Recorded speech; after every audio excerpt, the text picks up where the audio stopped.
Children, again we have to study one more term. This chapter is full of new terms and new formulas. So let us see one more term. Thermal death. You'll say, what is this? In nature, most of the processes are spontaneous and irreversible. I told you, in nature, what are processes take place on their own accord. We call them spontaneous processes. And we told spontaneous processes in nature which take place on their own accord are all irreversible. So in nature, we can make a reversible process also spontaneous, but in nature, I repeat, in nature, what all reactions take place on their own, which we do not go and initiate. They take place on their own. So in nature, most of the processes are spontaneous and irreversible. We have discussed about this much in detail in the beginning itself. Therefore, and we know that whenever we have spontaneous processes which are irreversible, delta S of the universe always increases. We have seen delta S universe always increases if the process is spontaneous and irreversible. So the entropy increases, delta S increases. Entropy means disorderness, randomness. That is, since entropy increases, that is decrease in ordered energy. If random energy, disordered energy, right? Energy which is not in order, which is random. Entropy is what? Energy which is a measure of randomness. So the entropy increases, disorderness increases, the energy involved in disorderness increases, randomness increases. Therefore, the entropy increases, that is the decrease in ordered energy available for useful work. When there is more of disorderliness, randomness, so the energy which is for useful work, which is in the ordered form, available for useful work, will be decreased. That's what they are saying. Therefore, the entropy increases, delta S increases. We have very well studied that in nature, what all processes take place on their own accord are spontaneous and irreversible. And whenever we have these processes, the delta S is always positive. Or let us say the delta S of universe always increases. This, children, we have studied. You need to revise. You need to remember this. Therefore, the entropy increases, delta S increases, means the energy involved in disorderliness increases.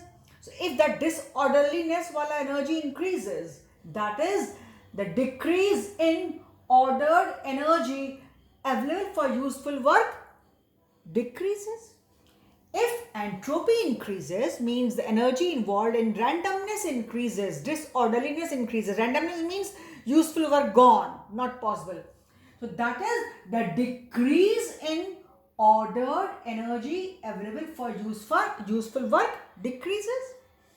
A stage will come when there will be no energy available for useful work, because we have seen, and we have seen the statement also, that the energy of the universe goes on increasing and will reach a maximum value.